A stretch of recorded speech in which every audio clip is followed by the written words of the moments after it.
네, 안녕하세요. 논주무연구소의 김상하 소장입니다. 오늘은 표절과 관련된 이야기를 좀 해보려고 합니다. 오늘 제가 아침에 개 데리고 산책을 하고 있는데 휴대폰을 딱 보니까 무슨 뉴스가 하나 딱 뜨더라고요. 그래서 이제 그 뉴스가 뭔지 이렇게 보니까 제 팬이 나오더라고요. 제가 굉장히 좋아하는 가수 홍진영 씨 논문이 석사 논문이 표절이다 이런 문구가 앱에 딱 뜨는 거예요. 그래서 제가 한번 딱 눌러봤죠. 눌러봤는데 뭐 내용인즉슨 2000 몇 년이죠? 9년인가 6년인가 뭐 그때 썼던 석사 논문. 제가 알기로도 홍진영 씨는 박사 학위까지 가지고 있는 굉장히 공부도 열심히 한 수재로 알고 있습니다만 오래전에 썼던 석사 논문이 표절률이 카피킬러라는 유사도 검사 프로그램에서 돌려보니까 뭐 70 몇 프로가 나왔다. 뭐 이런 기사가 떴더라고요. 그래서 제가 그 기사를 한번 불러와 보겠습니다. 그래서 제가 다시 한번 검색을 해보니까 여기 보면 이제 네이버 뉴스에서 홍진영 논문 이렇게 치니까 석사 논문 표절률 뭐 74% 의혹, 당시 통과 문제 없었다 해서 여러분도 이 기사를 읽어보시면 당시 통과에 문제가 없었다에 대한 반론, 학교 측의 반론을 여러분들도 보실 수 있으실 거예요. 그런데 이건 제 개인적인 생각이에요. 제 개인적인 생각인데 저는 그 반론에 대해서 동의합니다. 그 반론에 대해서 반감을 가지는 게 아니고 100% 동의합니다. 그래서 저 역시도 홍진영 씨의 석사 논문이 당시의 통과에는 문제가 없었다. 저도 거기 그렇게 생각을 해요. 그 이유인즉슨 이 기사를 보면 나와 있겠지만 카피킬러가 2015년도부터 뭐 전국의 대학교에서 사용하는 논문 표절 검사 시스템이다, 프로그램이다. 이제 뭐 2015년부터 본격적으로 시작이 된 것 같은데 제가 그 이전에 있었던 사실들을 직접 경험했기 때문에 제가 아는 바가 있어요. 2012년에 제가 국회 도서관에 논문과 관련돼서 이제 자문위원으로 일했던 적이 있어요. 그 이야기를 한 몇 년 전에 했더니 또 어떤 컨설팅 업체 대표님이 거짓말 하지 마라. 너 거짓말쟁이로 내가 다 세상에 다 알릴 거야. 이랬던 아주 악담을 퍼붓은 컨설팅 회사 대표도 있었어요. 그래서 제가 너무 기가 차가지고 당신이 나에 대해서 도대체 뭘 아는데 내가 거짓말을 하고 있다는 둥 뭐 그런 이야기를 하고 있냐. 물론 제가 눈꼴 싫어했겠지. 예, 뭐 그거는 충분히 이해하는데 정확하게 파악되지도 않은 것을 가지고 사람을 거짓말쟁이로 몰고 이랬던 적이 있었죠. 그래서 제가 여기 가지고 왔어요. 있잖아. 위촉장이라고 김성하라고 2012년 11월 20일부터 발전자문위원으로 위촉합니다. 있잖아요. 그래서 제가 2년 동안 있었단 말이에요. 요때 카피킬러가 고위공직자 청문회 뭐 특별법에 의해서 고위공직자들은 청문회를 하지 않습니까? 그러면 이제 논란이 되었던 게 그 당시에 학위 논문과 관련된 표절 이 문제가 좀 있었단 말이에요. 그래서 그 문제를 아예 한 방에 그냥 초장에 해결을 하자. 국회 도서관에서 그래서 국회 도서관에서 카피킬러를 그냥 무조건 받아들여서 사용해라 라고 했을 때 제가 회의에 들어갑니다. 회의에 들어가서 그 위원이셨던 교수님들 아주 저명한 교수님들과 이야기를 했어요. 토론을 했었는데 그때 제가 뭐 주도를 했거나 이게 아니고 제가 그 교수님들로부터 들었던 이야기가 있어요. 그 이야기가 뭐냐면 첫 번째, 만약에 표절이라는 것을 이런 프로그램이 판정을 하게 되면 어떠한 일이 벌어지냐. 첫 번째, 교수의 직무유기가 나올 거다. 왜냐하면 프로그램은 그냥 프로그래머가 만든 거예요. 그 일률적으로. 모든 사안은 경우에 따라서 다 다르게 나올 수 있다라는 거죠. 다양성이라는 게 존재를 하는데 그 다양성을 무시하고 일률적으로 그냥 뭐 한 문장에서 6개의 어절이 같으면 무조건 표절. 실질적으로 내용이 달라도. 그리고 오해의 소지가 있어도, 그리고 우연히 똑같은 문장이 나올 수가 있어도 무조건 표절 이렇게 돼버린다면 그 내용을 인간이 이해를 해서 질적으로 실제 표절이냐 아니냐라는 것을 판단해야 되지 않겠냐 이거죠. 그걸 누가 해야 되냐? 지도교수, 심사위원이 해야 된다는 거죠. 근데 그거를 프로그램에 맡겨버리면 직무유기가 일어날 것이다. 이런 이야기가 나왔었어요.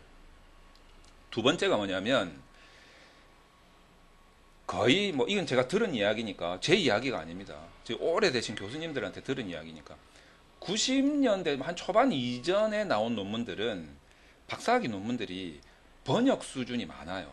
그러니까 이제 외국의 박사학위 논문에 대한 번역 수준이 많아요. 그리고 옛날에는 이제 아젠다 세팅이라고 해가지고 기본적으로 좋은 인용 문구가 있으면 그걸 이제 번역해서 가져와서 세팅을 해도 학위를 주던 시절이 있었단 말이에요. 거기에서 물론 이제 나름대로 출처를 단다라고 했지만 출처가 불명확하거나 이런 거는 이제 사실 뺐어야 되긴 맞는데, 옛날에는 이제 그런 시스템이 없었다라는 거죠. 그래서 학위를 다 받아가지고 나와서 그런 분들이 성장을 해서 고위공직자가 됐을 때 그런 분들 논문 표절 심사하면 뭐 다 표절 아니겠냐 뭐 이런 이야기가 나왔단 말이에요. 그런데 이제 그거를 과거에 들이밀어 가지고 표절 이렇게 유명한 인사들을 논문을 딱 집어 가지고 표절 너 문제 있어 이런 식으로 나간다면, 제가 제안하는 거는요, 그냥 다 전수조사를 하세요. 예, 전부 다 지금까지 나온 모든 학위 논문들 한 명도 빼놓지 말고 다 전수조사하세요. 그럼 표절이 뭐 예를 들어 가지고 기준을 정하세요. 뭐 30%, 50% 기준을 정하세요. 그 이상 되는 사람을 한번 뽑아보세요. 제 생각에는 수두룩 빽빽하게 나올 거예요. 그 사람들 정말 문제가 된다면 학위 다 취소해버리세요. 이 사회에 어떤 소요가 일어나는지 한번 보자 이거죠.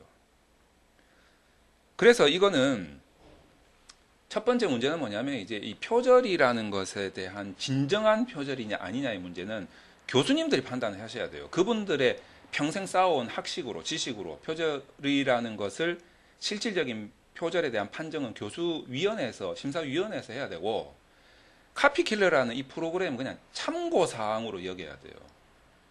카피킬러를 지금도 돌려보면요, 심지어는 표를 인용해왔어. 그 표에 대한 출처를 밝혔어. 그런데 사용해보신 분들 다 아시겠지만 표 안에 있는 내용 다 표절이래요. 심지어는 목차도 표절이래. 말이 돼요 이게? 창고 문헌에 나와 있는 그 창고 문헌까지 표절이래. 그런 경우가 나온다니까요. 이게 표절이에요 이게. 그러니까 이 표절이라는 이 문제를 제가 생각하건대 이 유명 인사들을 다 한번 돌려보는 것 같아요. 그렇게 하면서 문제를 일으키면서 무슨 목적, 무슨 의도에 의해서 이렇게 하는지는 잘 모르겠으나, 그렇게 할 바에야 전수조사 하라는 거죠. 옛날에 썼던 논문부터 시작해가지고 지금까지 논문 전부 다 하시라는 거예요. 어떻게 나오는지 한번 보자 이거죠. 그래서 저는 이 부분에 대해서 과거의 논문을 가지고 그렇게 다 그때는 뭐 논문을 작성하는 기법들이 그렇게 지금처럼 화려하지도 않고 분석 툴들이 아주 고난도로 발전하지도 않았던 시절이 있어서, 그때는 뭐 아젠다 세팅이라든지 그때는 또 표절을 심사할 수 있는 프로그램도 없었고, 그리고 그 당시에는 이 번역의 수준이 또 많았었고, 그렇기 때문에 그 당시에 그럴 수밖에 없는 사정이 있었고, 근데 그것까지 다 몰아가지고 간다? 뭐 법에는 이게 비유가 될지는 모르겠지만 법적으로 봐도 입법 소급 금지의 원칙이라는 게 있지 않습니까? 쉬운 말로 낙장불입이라는 거 아닙니까? 그러면은 옛날 것까지 다 드러내가지고 그 프로그램이 판정한 그 결과를 가지고 비난하고 이렇게는 안 했으면 좋겠다라는 거죠. 몰라. 나중에 이제 세월이 더 지나가지고 사람보다 더 똑똑한 AI 표절 검사 표절 유사도 검사 프로그램이 나온다면 믿을만 할 수는 있겠죠. 어느 시점이 되면. 지금은 아니라는 거죠. 이런 부분에 대해서는 학교에서 심사위원회에서 결정한 사항을 가지고 이 프로그램으로 막 자꾸 뒤엎으려고 하고 유명 인사들을 비난하고, 저는 그렇게까지 하는 거는 맞지 않다. 제가 홍진영 씨 팬이어서 이런 말을 하는 게 아닙니다. 이런 너무 교수님들이 이 프로그램에 의존하고, 이 프로그램이 그냥 야 컴퓨터가 했으니까 맞는 거 아니야? 이렇게 생각을 한다는 거는, 그럴 바에야 저도 지금 개발 한번 하려고 했다가 욕 새가 빠지게 얻어먹은 게 뭐냐면 논문 쓰는 프로그램을 만들려고 했었거든요. 얼마나 욕 들어 먹었는지 몰라. 구글은 벌써 만들었는데 구글이 하면 되고 나는 하면 안 되고 뭐 이런 그 제가 욕 엄청나게 들어먹은 적이 있었거든요. 아, 그럴 바에야 그럼 논문 자체를 기계가 써버리지. 무조건 뭐 컴퓨터가 다 맞다면 그런 거 아니겠어요? 그래서 사람이 판단할 일은 사람이 판단을 하게 하고 그 판단에 대해서는 존중할 수 있어야 된다. 물론 이제 그 중에서는 예외적으로 너무 심한 경우는 있겠죠. 그런 걸 가려야지 그냥 뭐 나왔다고 해서 그냥 뭐 다 이슈화 시키고 이런 거는 조금 신중하게 해야 될 필요가 있다라는 생각이 듭니다. 그리고 홍진영 씨는 솔직히 오래 전이에요. 카피킬러 나오기 한참 전이야, 한참 전. 그때 지금처럼 프로그램이 발달하지도 않았었고 그때사 제 생각에는 아마 R 가지고 해야 된다 이런 뭐 이야기들이 조금 나오고 이랬던 시점이 아니었나 싶어요. R이라는 언어를 가지고 분석을 해야 된다 뭐 이랬던 시점인 것 같고 그래서 조금 더 신중할 필요가 있다라는 생각이 좀 들면서 오늘 뭐 제 뭐 짧은 생각이에요. 뭐 제 생각이 다 맞는 건 아니겠지만 물론 이제 싫어요 엄청나게 누르시는 분도 계시겠죠. 그렇지만 뭐 제 생각이니까 뭐 내 입을 막을 수는 없잖아. 그러니까 제가 이런 의견을 한번 내비쳐 봅니다.